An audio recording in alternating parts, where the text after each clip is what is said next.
Voilà, le médecin m'a donné l'ordonnance de sortie. Voilà. Donc là, il fallait qu'on attende le pharmacien qui allait arriver. Bonjour. Bonjour. Vous êtes bien Madame M? Oui. Alors, je viens vous voir car je souhaiterais m'entretenir avec vous au sujet de la coumadine, votre nouveau médicament qui a été instauré pendant votre hospitalisation. Ah oui, le médecin nous en a parlé il y a quelques temps. Eh bien, nous allons reprendre tout ça ensemble. Tout ce que je vais vous dire est écrit sur les feuilles que je vais vous donner à la fin. Et nous allons commencer par voir pourquoi le médecin vous a prescrit ce médicament. C'est pour le diabète? Alors non, pas du tout. Ça ne concerne pas votre diabète. En plus, son diabète n'est pas du tout équilibré. Hein. Vous mangez beaucoup de sucreries, des gâteaux? Oh, vous savez, j'aime bien me faire plaisir, hein. À mon âge, je vais quand même pas me priver. Ah non, mais elle mange des gâteaux tout le temps. Tout après chaque repas. Mmh. Et surtout, des cochonneries, mais tout le temps, il y en a partout.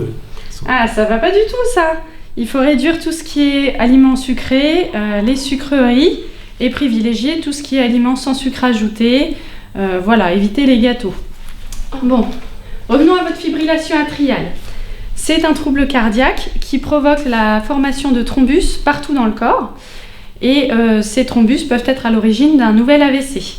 Donc pour éviter cette récidive, le médecin vous a prescrit un anticoagulant. On l'appelle aussi antivitamine K, parce que la vitamine K permet la synthèse de facteurs de coagulation. Et c'est une injection? Parce que j'en ai déjà eu une pour fluidifier mon sang et... Ah non, moi je veux surtout pas de piqûre, hein. Ne vous inquiétez pas, ce sont des comprimés. Ah bah comme si j'en avais déjà pas assez. Alors c'est une seule prise par jour le soir.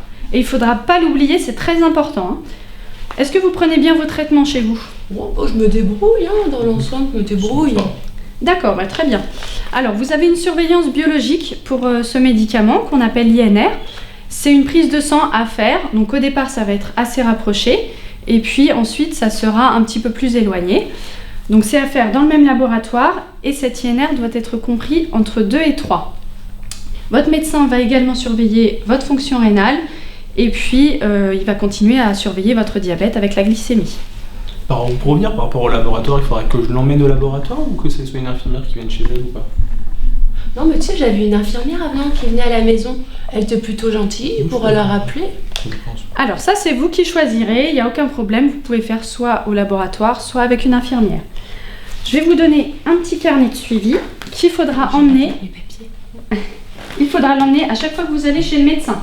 En ce qui concerne l'alimentation, vous avez des aliments interdits. Par exemple, tout ce qui est de la famille des choux, il ne faudra pas en manger. Les pois comme les haricots verts, c'est interdit aussi. Et le foie également. Je peux plus rien manger. Alors si, vous avez encore plein de choses. Par exemple, le poisson qui sera bénéfique pour votre diabète aussi. En ce qui concerne l'automédication, vous n'avez pas le droit à l'aspégique ou à l'aspirine puisque ça fluidifie encore le sang. Donc il faudra préférer le paracétamol. Bien, je vais vous laisser. Je vous donne les petites fiches. N'hésitez pas à demander des informations à votre pharmacien ou à votre médecin s'il y a des choses qui ne sont pas comprises. Je vous souhaite un bon retour chez vous. Bonne fin de journée.